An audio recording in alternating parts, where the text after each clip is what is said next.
नमस्कार साथियों, मेरा नाम है आर.के. सिंह। संस्कृति आईएएस के यूट्यूब चैनल पर आप सभी का स्वागत है। आज हम अपने इस एपिसोड में चर्चा करने वाले हैं दिल्ली यूनिवर्सिटी के संदर्भ में जो मनुस्मृति कंट्रोवर्सी चल रही है उसकी हम चर्चा करने वाले हैं। और ये जो मुद्दा है ये पिछले कुछ दिनों से चर्चा का विषय बना हुआ है और ख़ासकर अगर बात करें तो गुरुवार को ये मुद्दा मीडिया में काफ़ी चर्चा में था। और अगर बात करें कि आखिर ये मुद्दा क्या है तो देश की राजधानी में अवस्थित जो दिल्ली यूनिवर्सिटी है, जो कि देश की एक प्रतिष्ठित संस्था है, देश ही नहीं अगर बात करें तो ये वैश्विक स्तर की एक महत्वपूर्ण संस्था है।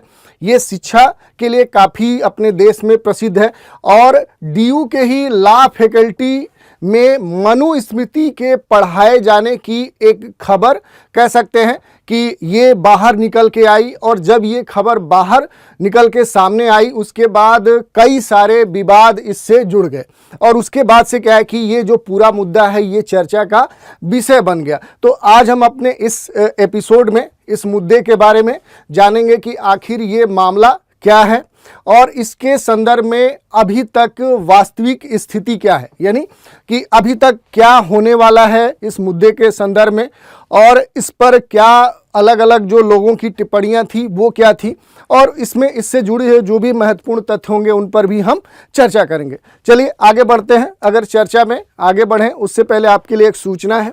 सूचना क्या है तो जुलाई ऑफर है और ये जो ऑफ़र है ये संस्कृति आईएएस की तरफ से आप सभी को दिया जा रहा है। संस्कृति आईएएस की तरफ से जो भी यूपीएससी और जितने भी स्टेट पीसीएस से जुड़े हुए जो कोर्स संचालित किए जा रहे हैं उन पर एक बड़ा डिस्काउंट आपको प्राप्त हो सकता है। ये जो डिस्काउंट है ये 75% तक है, अप टू 75% तक है। और इसके लिए जो सबसे लास्ट अंतिम तिथि है, यानी जब तक आप इस ऑफ़र का लाभ उठा सकते हैं वो है 12 जुलाई। तो 12 जुलाई तक अगर आप इन कोर्स में नामांकन करवाते हैं तो ये छूट आपको मिल सकती है। और अधिक जानकारी के लिए दिए गए नंबर पर संपर्क कर सकते हैं या फिर संस्कृति आईएएस की जो वेबसाइट है उस पर भी विजिट कर सकते हैं। चलिए अब आगे बढ़ते हैं और देखते हैं कि आखिर जो दिल्ली यूनिवर्सिटी में मनुस्मृति पढ़ाए जाने का जो मामला है जिस पर एक बड़ा बवाल उठा हुआ है, क्योंकि इस पर अगर हम बात करें तो पूरे देश में जो राजनीतिक पार्टियां हैं, कुछ बड़े जो हस्तियां हैं या फिर कुछ खास शिक्षकों के जो संगठन हैं, इस खबर को जब वो सुने तो इनके ऊपर कई सारी प्रतिक्रियाएं आई। और यही नहीं, दिल्ली यूनिवर्सिटी ही नहीं बल्कि सरकार पर भी कई सारे आक्षेप लगाए गए हैं। जैसे अगर हम बात करें तो कांग्रेस के कई सारे नेता थे, जैसे अगर बात करें तो जयराम रमेश, उनका ये कहना था कि अब जो सरकार है वो अंबेडकर की जो विरासत है उसको भी बर्बाद करने पर तुली है।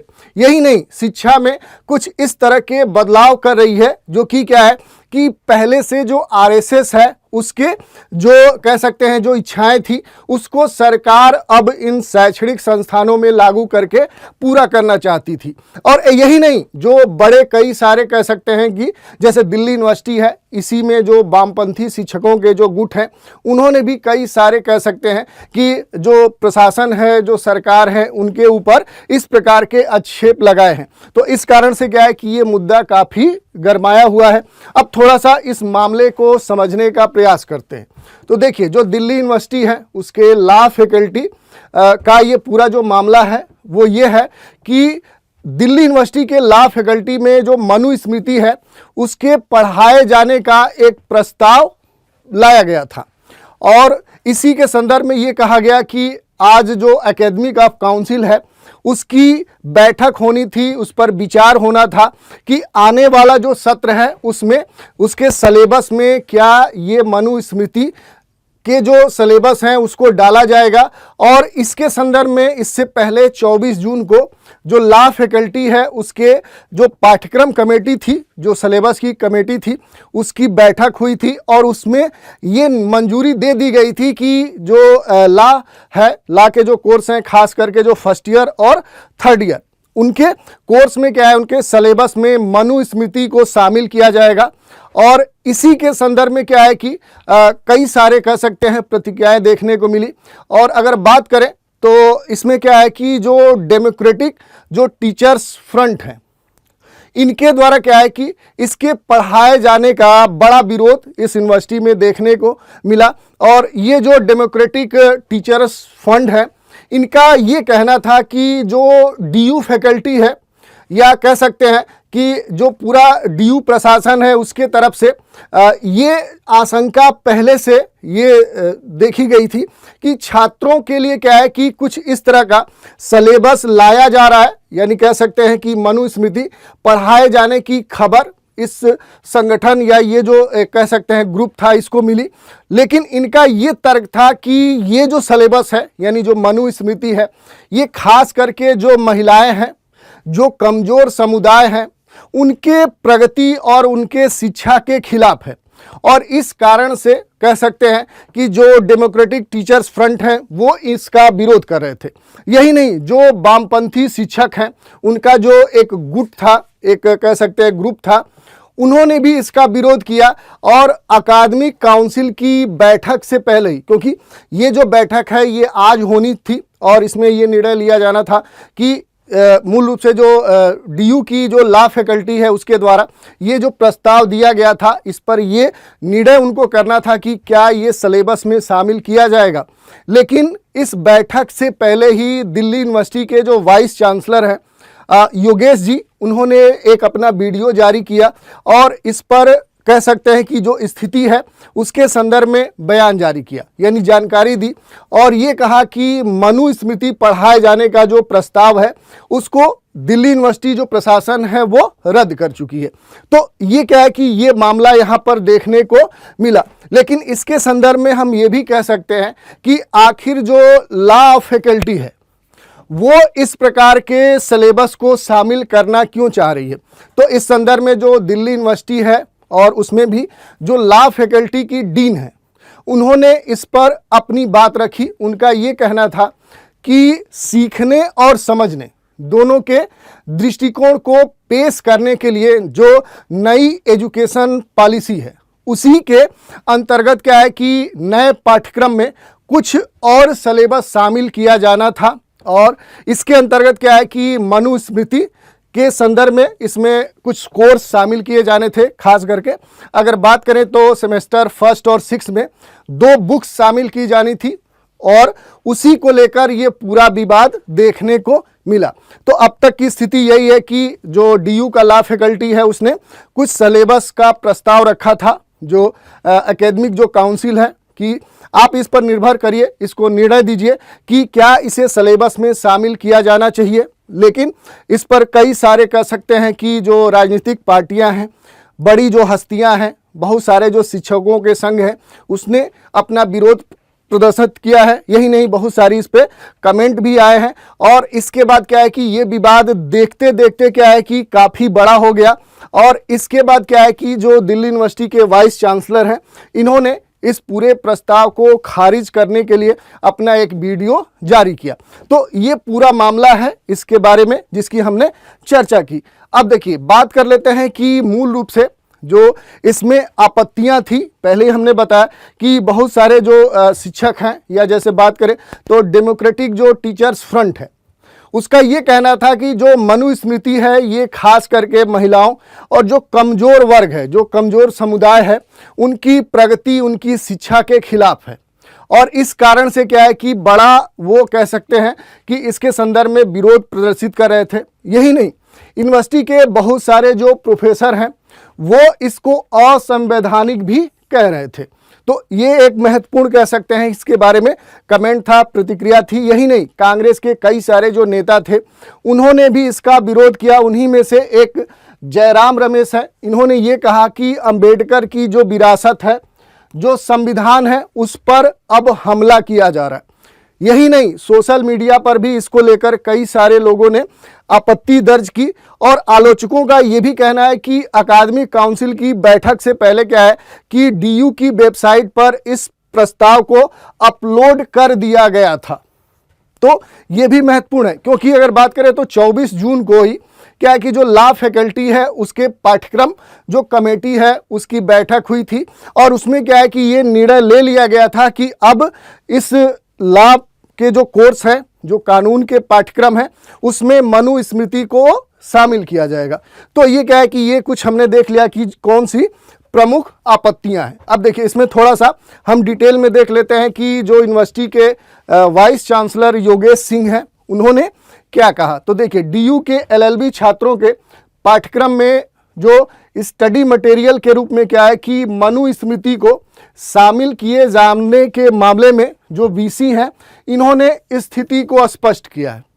और क्या स्पष्ट किया कि इस संबंध में इन्होंने ये बोला कि जो भी प्रस्ताव आया था उसे पूरी तरह से खारिज कर दिया गया है, और इन्होंने ये कहा कि छात्रों को मनुस्मृति अब पढ़ाई नहीं जाएगी। ये पूरी तरह से इन्होंने स्पष्ट कर दिया कि इसमें कोई भी कंफ्यूजन अब नहीं है। अब देखिए इसमें एक दो महत्वपूर्ण बातें और हैं। जैसे अगर बात करें तो जो इन्होंने वीडियो अपना जारी किया उसमें ये कहा कि जो लॉ फैकल्टी है उसका एक प्रस्ताव मिला था, और उसमें जो जूरिस्प्रूडेंस फर्स्ट जो कोर्स है इसमें कुछ बदलाव किए जाने की बात कही थी।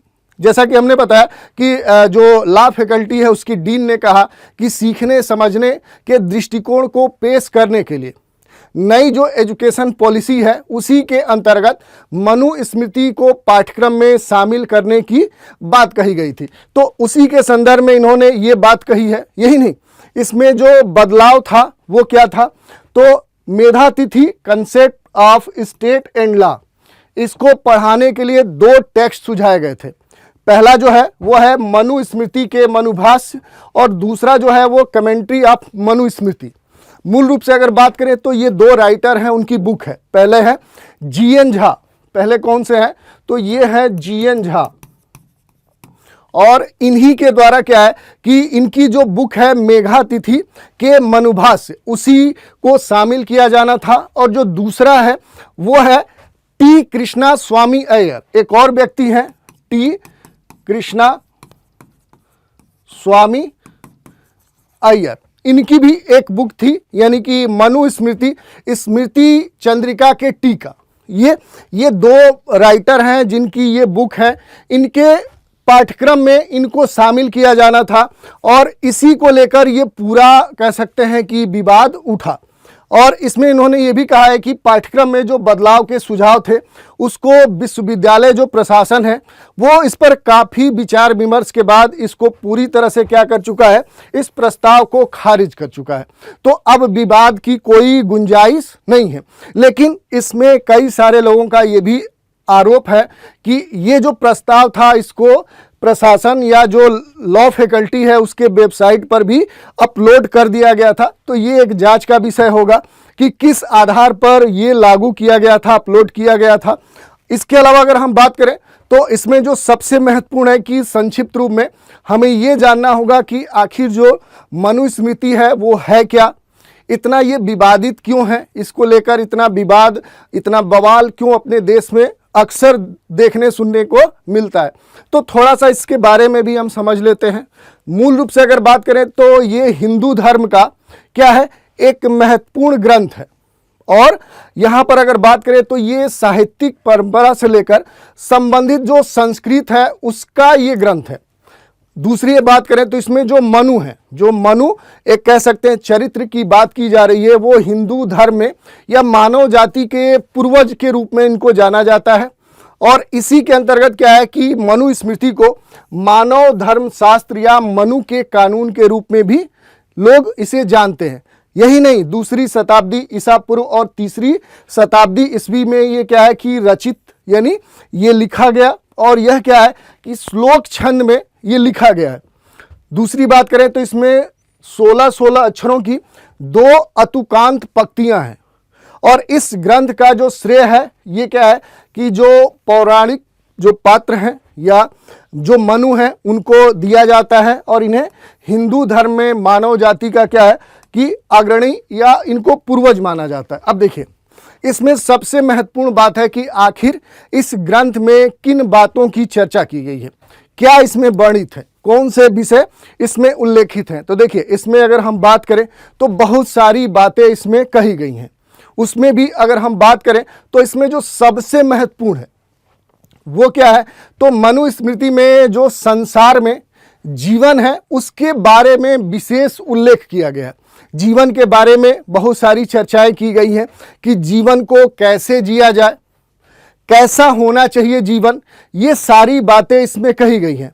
यही नहीं, इसमें धर्म के बारे में भी कहा गया है कि कर्तव्य क्या है, धर्म क्या है, हमारे व्यवहार क्या होने चाहिए, और इससे जुड़े ही नहीं जो अर्थव्यवस्था के विभिन्न पहलू हो सकते हैं कि आखिर जो शासन, जो गवर्नेंस है वो कैसा होना चाहिए, कानूनी जो प्रक्रिया है वो कैसी होनी चाहिए। तो इन सभी बातों की जो चर्चा है वो मनुस्मृति में की गई है। अब उसमें से जो मूल बातें हैं उनको भी हम देख लेते हैं। जैसे अगर बात करें तो मनुष्य के निजी, सामाजिक और जो उसके व्यवहारिक जीवन है उसका इसमें वर्णन है, अर्थव्यवस्था का वर्णन है, कैसे अर्थव्यवस्था चलनी चाहिए, शासन कैसे चलना चाहिए, और यही नहीं, शासन के बारे में भी खास करके इसमें वर्णन है तो ये धार्मिक ग्रंथ, लेकिन मूल रूप से क्या है कि ये जो विषय है, यानी जैसे हमने बताया कि जीवन आखिर कैसे जिया जाना चाहिए, कैसा होना चाहिए, यानी कि मूल रूप से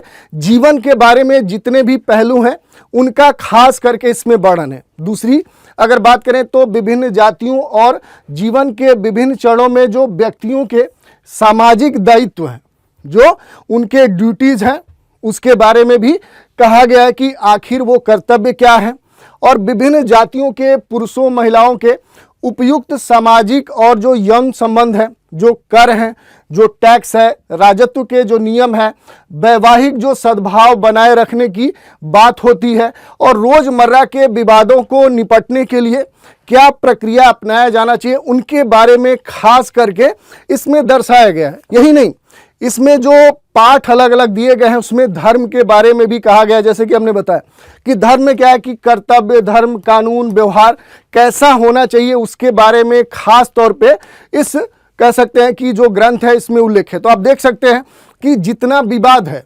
उसके ठीक ये उल्टा है। आप देखेंगे कि आजकल सबसे महत्वपूर्ण बात क्या है, वो है कि जीवन को कैसे जिया जाए। देखिए, इसी में जैसे आर्ट ऑफ लिविंग आजकल कितना चर्चित है। लोग जाते हैं, जो आर्ट ऑफ लिविंग के जो कह सकते हैं इस समय उसके जो प्रणेता हैं उनसे मिलते हैं, सीखते हैं। लेकिन इससे पहले क्या है कि हमारे देश में ऐसे कई सारे ग्रंथ हैं जो कि इस प्रकार के जीवन को जीने की जो कला है, जो प्रक्रिया है, उसके बारे में बड़े अच्छे से ही उनमें वर्णन किया गया है। तो ऐसा नहीं है कि ये जो ग्रंथ है वो इतना विवादित है। अब उस पर भी हम आएंगे कि आखिर विवाद के पीछे कारण क्या है। तो अब हमने देख लिया कि इसमें क्या वर्णित है। अब बात कर लें कि आखिर इसका सिग्निफिकेंस क्या है, इसका महत्व क्या है। तो अगर हम बात करें तो ईसाई युग के प्रारंभ तक जो मनु हिंदू धर्म है उसके केंद्रित तत्व वर्णाश्रम धर्म के लिए क्या है कि जो रूढ़िवादी परंपरा है उसमें अधिकार का जो मानक स्रोत है वो ये बन गए थे और बने रहे। लेकिन ये क्या है कि यह ब्राह्मण विद्वानों के लिए क्या है कि एक बहुत ही महत्वपूर्ण क्या था, एक ग्रंथ था, एक कह सकते हैं कि ऐसी जो पहले से बनी हुई ऐसी रचित क्या है कि एक बुक थी। और अन्य जो प्राचीन भारतीय ग्रंथ हैं उनमें अन्य धर्म शास्त्रों की तुलना में कहीं अधिक बार इसका हवाला दिया गया, इसका उल्लेख अक्सर किया गया उदाहरण के तौर पे, और इसके बारे में जो भी चीज़ें दी गई थी। अब इसमें देखिए एक और महत्वपूर्ण बात है कि 1794 में जो ब्रिटिश लेखक जो विलियम्स जोन्स थे उनके द्वारा यूरोपीय भाषा में ये पहला अनुवादित संस्कृत ग्रंथ था। तो ये पहला ऐसा संस्कृत कह सकते हैं ग्रंथ है जिसका अंग्रेजी में अनुवाद किया गया। बाद में इस ग्रंथ का कई सारी जो कह सकते हैं जो भाषाएं हैं प्रचलित, जैसे कि फ्रेंच है, जर्मन है, पुर्तगाली है, रूसी है, इसमें क्या है कि इस ग्रंथ का अनुवाद हुआ। यही नहीं, 1886 में जो मैक्स मूलर हैं इनके द्वारा संपादित पुस्तक जो sacred books of the east है उसमें भी कुछ अंश इसके शामिल किए गए। तो आप देख सकते हैं कि इस बुक का, इस ग्रंथ का कितना महत्व है। तो ये हमारे लिए महत्वपूर्ण है। अब हम बात कर लेते हैं कि आखिर जो मनुस्मृति है ये अक्सर क्यों डिस्प्यूटेड हो जाती है, विवाद का विषय बनी होती है। इस पर कई सारे विवाद देखने को मिलते हैं। उसके बहुत सारे कारण हैं। जैसे अगर बात करें तो मनुस्मृति प्राचीन पाठ में क्या है कि मुख्य रूप से 4 पार्ट हैं इसके, जिसमें पहले में क्या है कि संसार की रचना के बारे में पूरे डिटेल से दिया गया है। दूसरा क्या है कि धर्म के स्रोत क्या है। तीसरा है 4 सामाजिक वर्गों का जो धर्म है, जो कर्म है, उसके बारे में दिया गया है। और चौथा जो है वो है पुनर्जन्म और अंतिम मोक्ष का नियम। ये 4 बातें कही गई हैं। मूल इसकी जो संरचना है उसमें ये बातें कही गई हैं। इसमें चतुर्वर्ण व्यवस्था के पदानुक्रम को बनाए रखने तथा प्रत्येक जाति के द्वारा इसके कह सकते हैं पालन किए जाने वाले जो नियम हैं उनका वर्णन खास तौर पे दिया गया है। इसी के अलावा क्या है कि ब्राह्मण को मानव जो जाति है उसका आदर्श प्रतिनिधि माना गया, यानी जो वर्णक्रम बताया गया उसमें सबसे जो उच्च पद पे रखा गया है उसमें जो ब्राह्मण हैं उनको रखा गया है। शूद्रों को इस वर्णक्रम में सबसे नीचे रखा गया है और इनका जो कार्य है वो कहा गया है कि उच्च जातियों की सेवा करना इनका मात्र कार्य है। यही सबसे बड़ा विवाद का विषय है।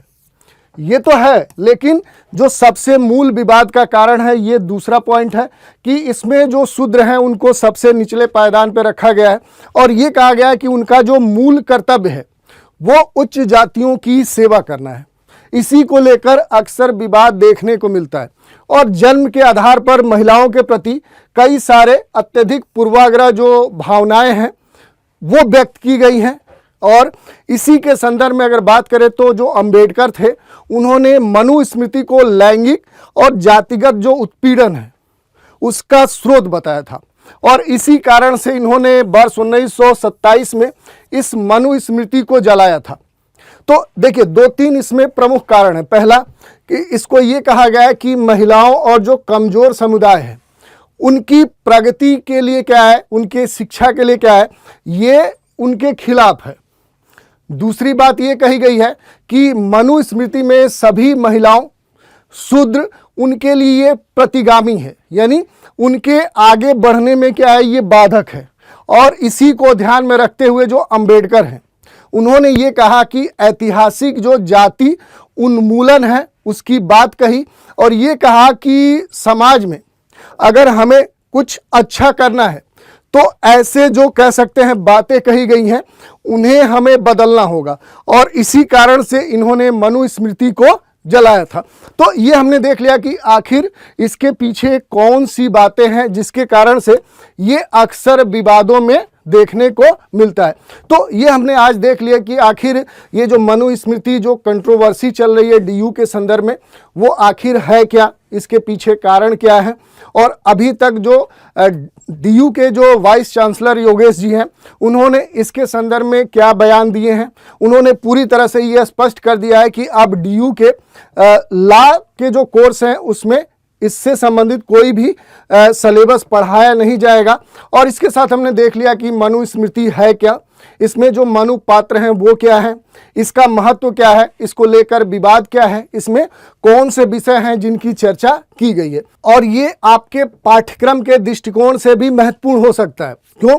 तो आपके जो भारतीय समाज है यानी जो सोसाइटी है उससे जुड़े हुए प्रश्न इससे पूछे जा सकते हैं। जो सोशल जस्टिस है, जो सामाजिक न्याय का पाठ्यक्रम आपके सिलेबस में दिया गया है उससे भी जोड़कर इसके प्रश्न पूछे जा सकते हैं। तो ये आपके लिए काफ़ी महत्वपूर्ण हो सकता है कि आने वाले समय में इससे जुड़े हुए प्रश्न भी आप अपनी परीक्षाओं में देख सकते हैं। तो आज के इस एपिसोड में इतना ही। नए एपिसोड में एक नए विषय के साथ फिर मिलेंगे। तो आज आप हमारे साथ बने रहें, इसके लिए धन्यवाद।